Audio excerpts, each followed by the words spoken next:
Alright, in this video we're going to do some selective coloring. Basically, you see a black and white photo and you only want one thing colored in it. That's what I'm going to show you. So let's go ahead and open a file, and if you don't have anything, you can just go to My Documents and then go to Pictures, and if you're using Windows at least, they'll have these sample pictures, and inside the sample pictures is water lilies. So let's say we only want some of these to actually have color. There's a few ways of doing this.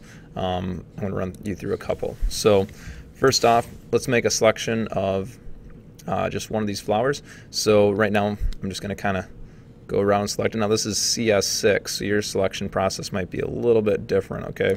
And if I zoom in, just looking at this, you can see the dancing ants are going around.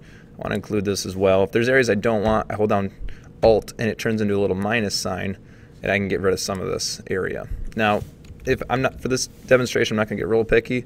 You could go in there and try to make it look just perfect and get rid of all the green that's in between. And that's great, and you should do that. But I'm just going to kind of move along a little bit.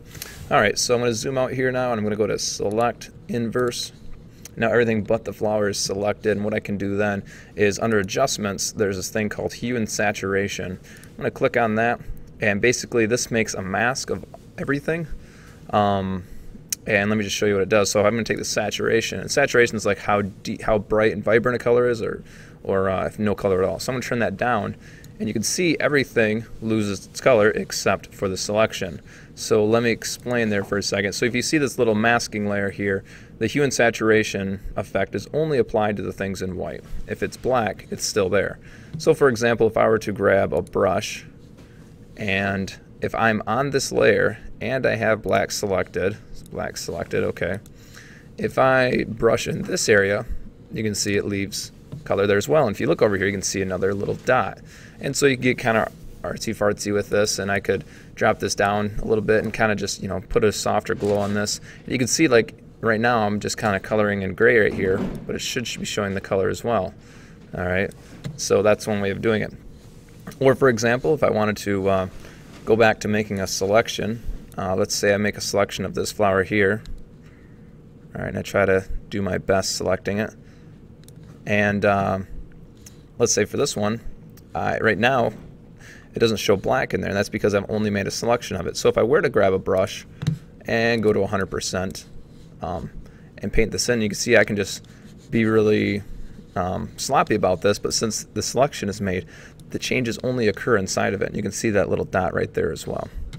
Okay, and you can see I kind of screwed up there, so I could, deselect. I can just Control D to deselect, and I could grab my white again and kind of clean up that area. So I'm going to use my brush here. I have white selected, and I could kind of, cover that white up. And again, I should probably go like 100%, and I'm going to use a hard brush. So I'm going to turn the hardness all the way up. And let's zoom in here to kind of show you what I mean. You could take some time, and I'd probably want to use a smaller brush here. And I'm just kind of taking that green out then, okay, on those edges. And again, for demonstration purposes, I'm not going to spend too much time on it. You can kind of clean it up. But there you go. So I made a selection, did an inverse, and in this one, I just kind of colored some black in. In this one, I made a selection and then colored black in. So there's lots of different ways of doing it. And you can turn this on and off. Here's the layer for hue and saturation. I've hit this eyeball. It turns that effect on and off. And, like maybe you don't really like this one. So again, you could grab white, and you could just, go over it again if you want, or, leave it the way it is. I think I like it better that way.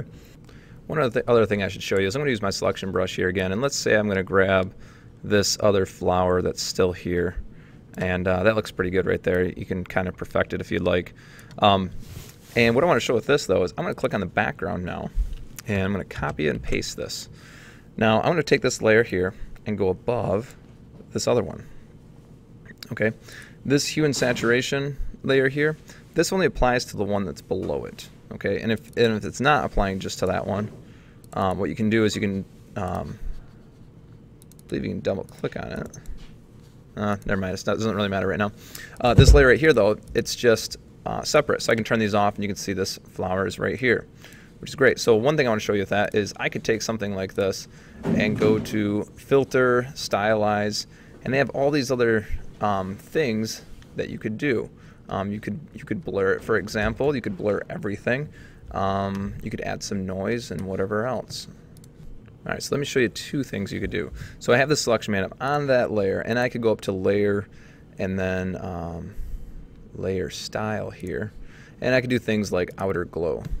And if you look at it right now, it's already glowing. So I got the preview on right here, so you can see the effect. And you could change things. So maybe you want to choose. I would probably actually won't want this color. I'd probably want pink. Okay. And so I did that by double clicking on this object right here. And the other glow color is going to be still pink. Okay. And this kind of controls like how strong or the distance of how much it glows. You know, going from pink to pink. This one's set at 0 transparency. And then I'm going to OK. And you can still kind of see it's more of a pink glow now. And you can change the size of it and spread of it and things like that too. You know, you kind of decide how you want that to look. If you spread too much like that, it does not look good. Okay, I'd probably keep that down quite a ways. That looks pretty good for me, and so I'm going to hit OK. And that's a glow right there. That looks pretty good. Let's say I duplicate this layer now. I'm going to right click on it, and I'm going to duplicate. Right there it is, duplicate layer. I'm going to hit OK. And you can see now I have two of these. And I'm going to take one of these and just kind of move it off here. I'm going to kind of just put it on top of this other one, okay? And you can see they're the same.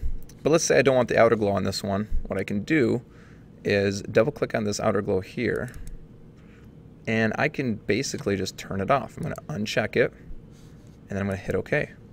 And see the outer glow is not even on now. Or for example, I could take that outer glow and drag it down into my trash right here, and it's gone. So this layer is just normal.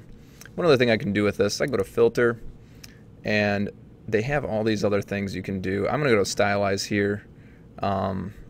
And do Emboss. No, not Emboss. Let's try something else. Let's go to filter gallery. This is the one I want. And I can go through here and see what I could make it look like. Like some of these make it look like it's a cartoon or whatever else. They have brush strokes, so some that's more artistic looking. They also have like black and white and glass and whatever else.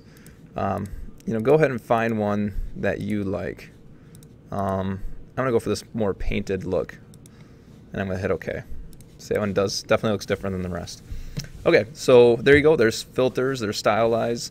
You can even do drop shadows. But hopefully that was helpful. Good luck.